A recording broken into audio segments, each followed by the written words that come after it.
Do I just look out the window? Be severely disappointed. Guess there's no Satoshi or Miss Yu or anyone else. We're the only ones that made it. Miss Yu has some cans of cat food in here. I'm not sure that's the sort of thing she would be storing in a classroom, though.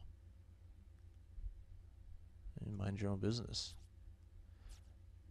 Alright, I'm supposed to keep exploring, I guess.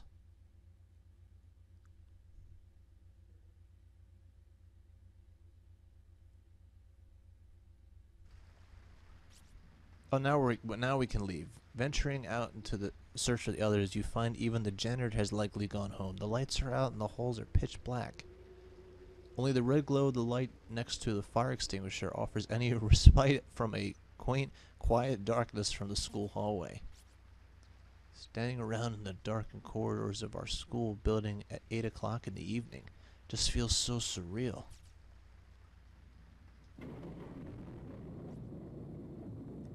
As the thunder and rain grow in intensity, the windows begin to condensate with moisture, turning white in contrast to the corridor's sea of black. I feel like this is going to end in an extra ending. Is this reality? Was everything up until now just a dream? Where am I right now? What am I doing? Uh-oh. Shinozaki, what's wrong? Holy shit. What? What in the fuck? What? It's not over. What is that?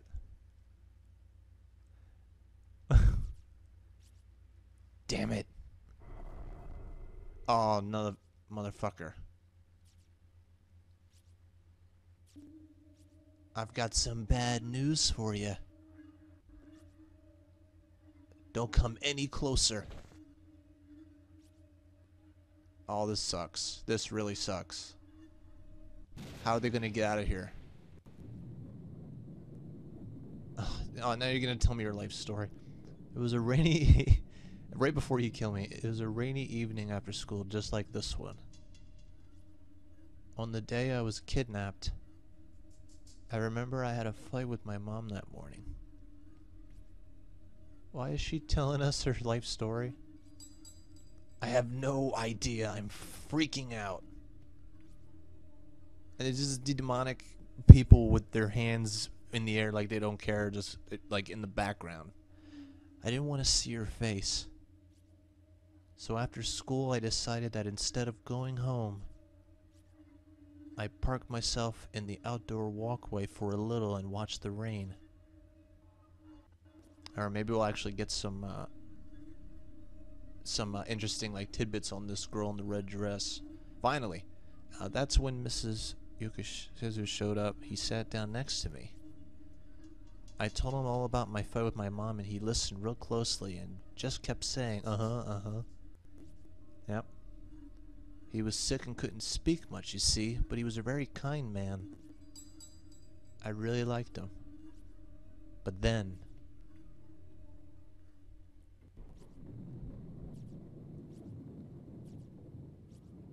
You two are nice people. I'm so sorry. It's kind of interesting how we gave her her tongue back so she's able to finally speak. It makes sense that the murderer...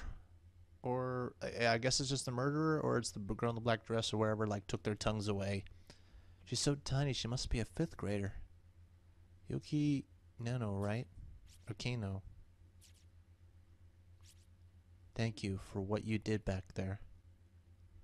For making the effort to help those of us who were killed in that school. By who? Didn't we succeed, though? Why are you still here? I'm saying, and it's obvious that the murderer killed him, but like I just feel like this girl in the red dress is like also just as evil. No, you didn't. But we returned your tongues. You gave back. Yeah, we gave back your ability to speak out, and we even got your murderer to repent for what he did. Yeah, but what if he didn't mean it, though? It's just that you didn't... It's just that you can't forgive him no matter what. Appeasing us isn't about forgiveness. It doesn't matter if we forgive or not. Repentance is between the criminal and the victim. It's the sole act capable of moving us.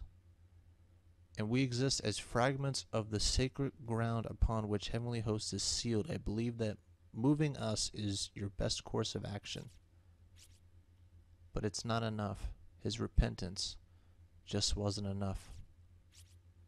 So you're saying his words, the words spoken by the doll, weren't good enough to appease you? That's not...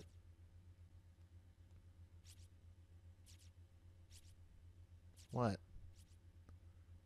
So what then? Why do you feel the need to trap one innocent stranger after another in that godforsaken place? You child spirits are the ones who summoned us here, aren't you? That's not true. Okay. The hell do you mean by that? We're just the cogs that hold the closed spaces together. But you killed Suzimoto, didn't you? What? Let's hear her out.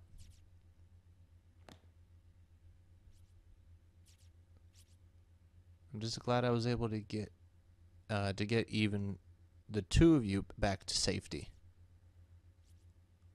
But why the need of those guys back there? Anyway, why the hell are you suddenly so concerned about us? I heard about a situation like this from my sister once. A lost soul whose life was ended violently and abruptly, leaving her with a mountain of worries and regrets.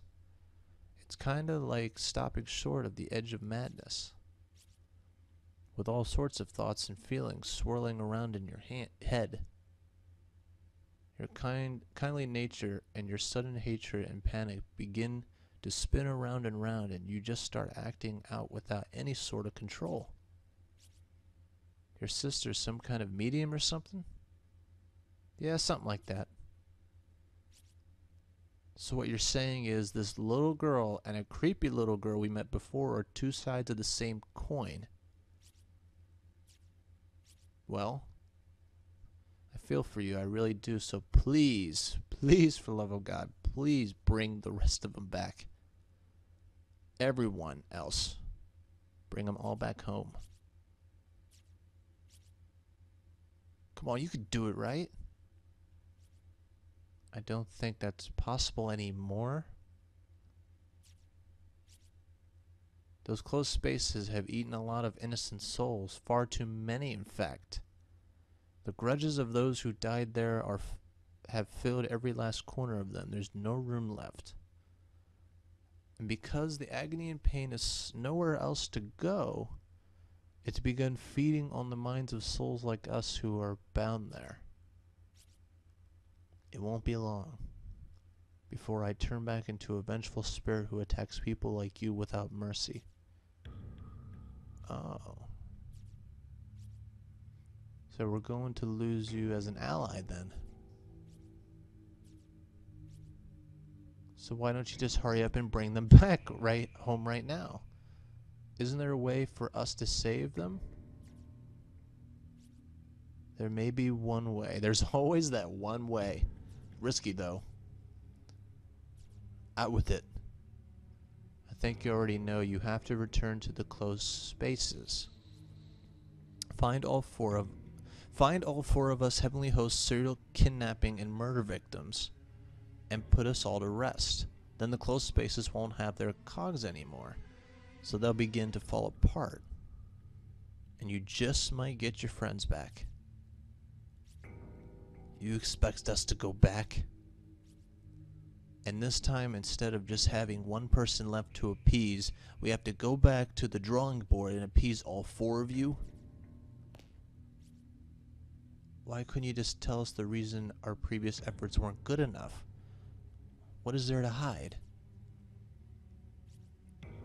It's just something I don't want to remember, but, oh shit.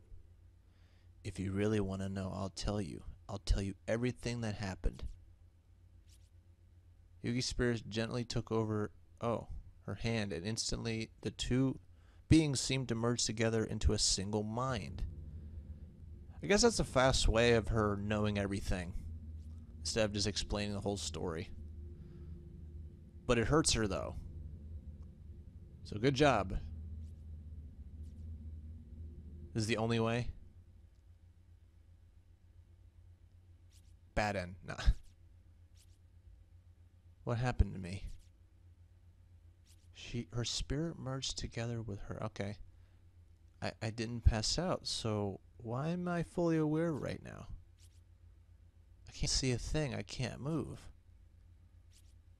It's like that feeling you get when you're really tired. Sleep paralysis, I think. Oh. Oh. Where? Oh, she's in the, she's looking, like, at the past through her mind. Is that a dude standing in the corner? It is. Oh. Uh-oh.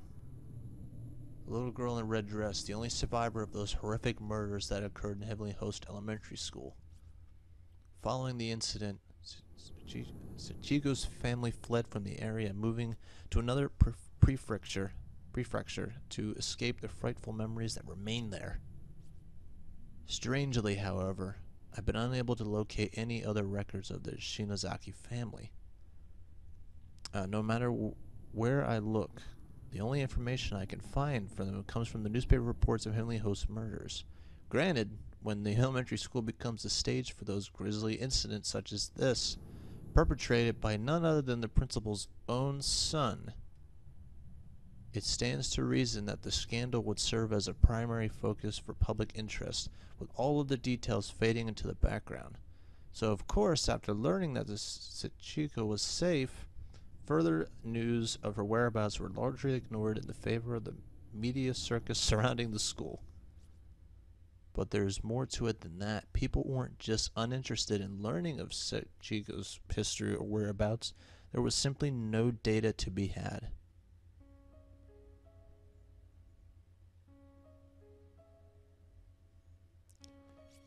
Yeah, I came out of my body because of sleep paralysis, I guess. But I can clearly see the room I'm in now. There's one boy and two girls here aside from myself. I recognize them. They're the children who were killed in Heavenly Host during that incident, and they're still alive. Unfortunately, they're all bound hand and foot and just sprawled on the floor, and so am I. That's the real reason I can't move. Oh god, she has to like witness? What?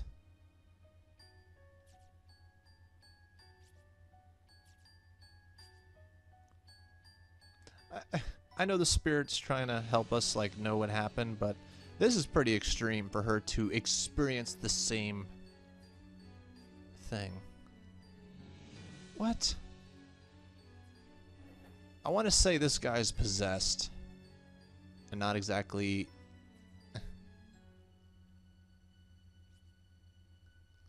Now I'm blindfolded. I can't see a thing that's happening to me.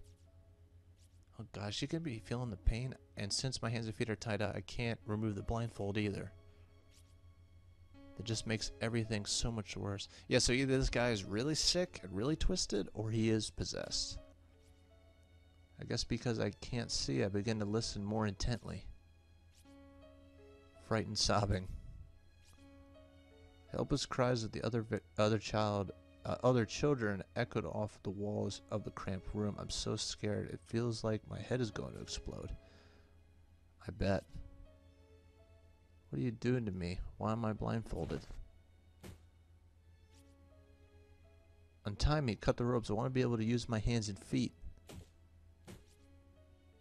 I don't think you're in control, man. This is bad. I kept begging and pleading, but all I heard in response was the man walking away from me. In order, okay? What? In order?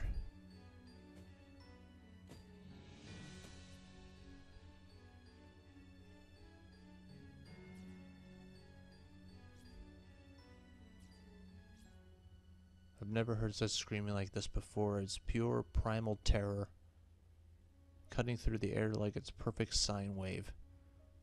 It's the boy at the end. It feels like he's been screaming for an eternity. I think he's being killed right now. My God. What the hell is he doing to him? No one deserves this. Why isn't God allowing him to fall unconscious so he doesn't have to suffer?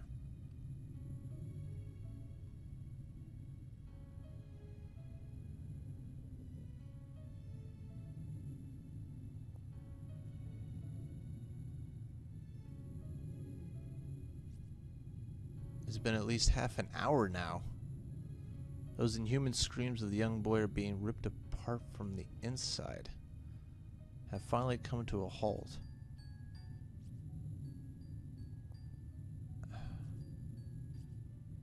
Not even a single moment of silence, the first of the girls in line is the next to scream for her life, and the sympathy goes on.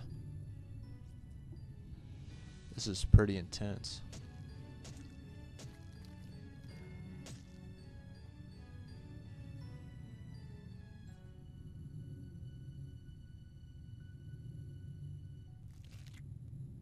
God, I can't take any more of this. I'm losing my mind.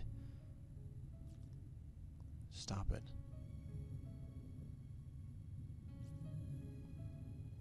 Is this still going on? Come on, just die already. God, what is wrong with me?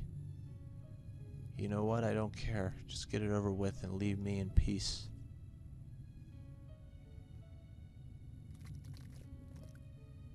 God, this is not fair at all. Finally, after hearing the sound of the heavy object being dropped, the noises stopped and the room grew quiet again.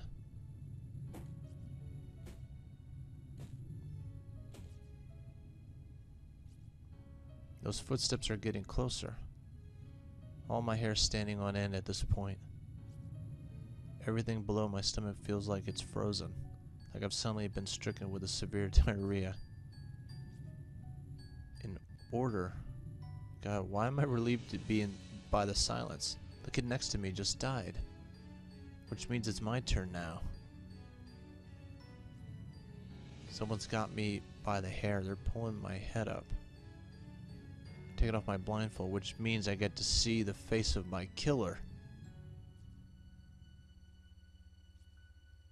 4 missing children were found in a basement room at Heavenly Host Elementary School, unused and officially sealed since the building's construction. When authorities entered, they were greeted with an inhumanely horrifying sight. Based upon the evidence at hand, the murder weapon was determined to be a pair of large sewing scissors found at the hands of the accused. Investigators suspected some hesitation on the man's part, however, as the deceased victim's wounds did not indicate that his full strength has been used. Nonetheless, he had clearly acted with extreme malice and intent. The official cause of death were 3 murdered children has been listed as loss of blood flowing removal from the tongue.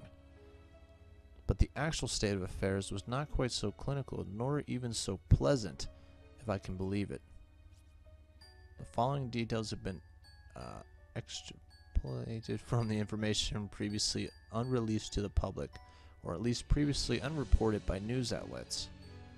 These denials of the crime are based off the official police testimony of Sachiko Shinozaki herself. Evidently the victims were bound, blindfolded, and spaced out on the floor, then killed one by one.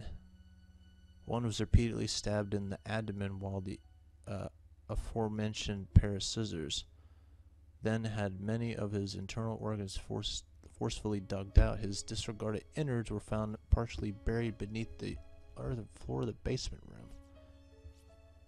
Another was stabbed in the head dozens of times to such an extent that all flesh and bone above her jawline. Okay. so they all look just like they died, like the way they died. With my blindfold removed, the sight that appeared before me was more horrific than anything I could possibly have imagined. The person staring back at me, brandishing a blood-soaked pair of sewing scissors, wasn't the large man from earlier at all. It was one of the children.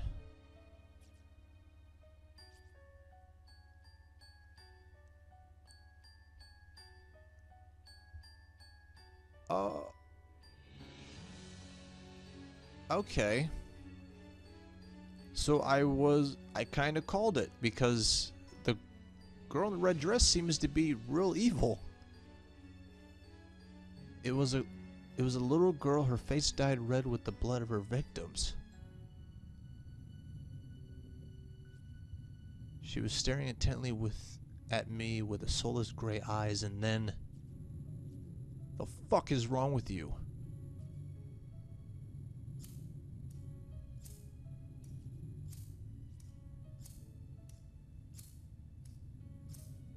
Seriously, what the fuck is your problem?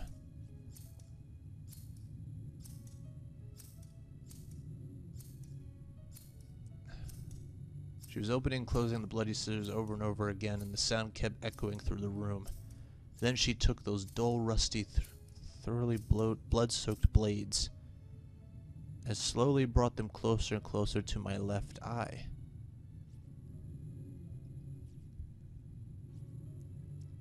How? Why? Why is it you? She's fucking giggling.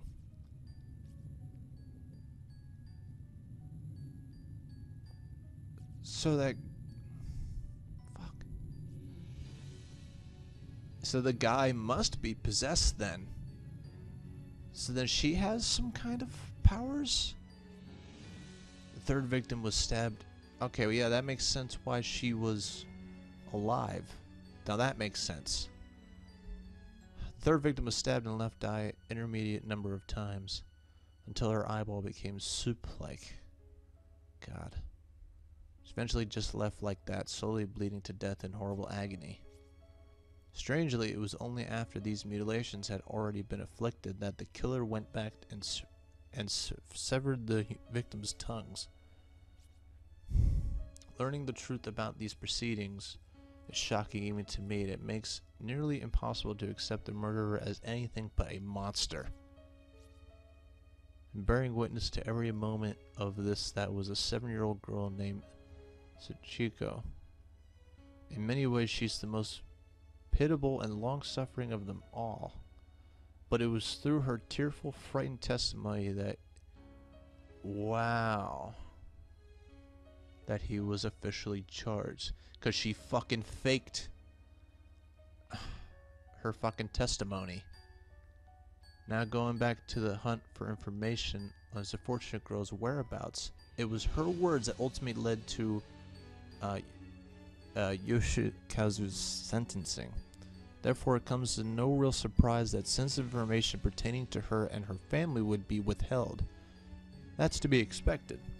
What's not expected, however, is that there's not even the slightest trace of this information left to find, as if it was simply never existed. Therefore, I cannot help but to consider alternate possible explanations, and I remind you, this is more conjecture. But one question keeps nagging in the back of my mind. Was he really the murderer of the 3 victims? It is possible this crime was not actually perpetrated by him at all. Think about it. In his final days, he was incapable of communicating with the others through speech.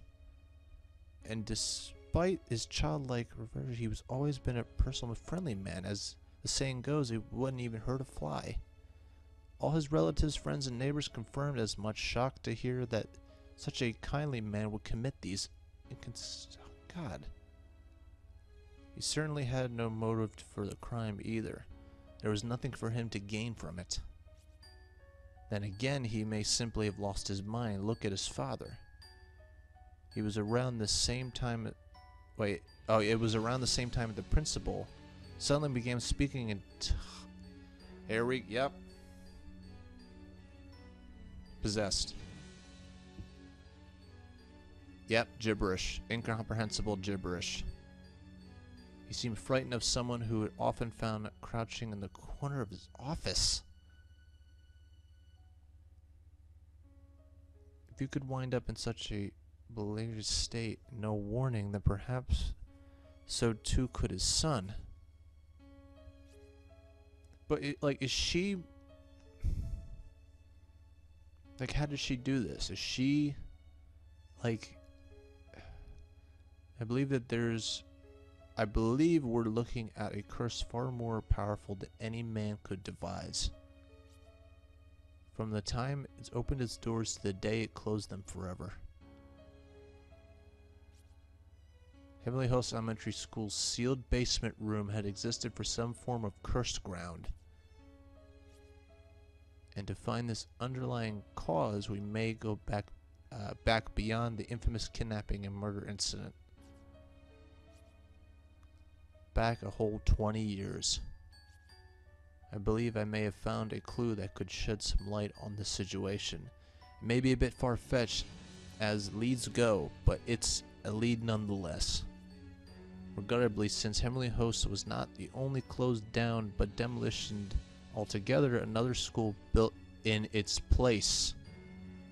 It's no longer possible to investigate the basement room directly, but my protege has found what may be the next best thing. Something that could make the impossible possible once more. Preparations are being made to pursue this lead even now. Be sure not to miss the next installment. It may be a scoop of a lifetime.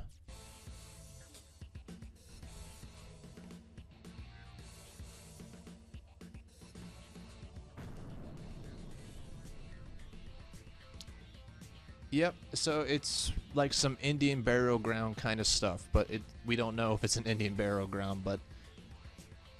Okay, and it might be explaining why the dude is taking fucking pictures of dead bodies and the other guy's a fucking creepazoid with my little sister, but that was very shocking, but also, I don't want to say predictable because I didn't officially call it. I'm just kind of speaking over what I think might happen.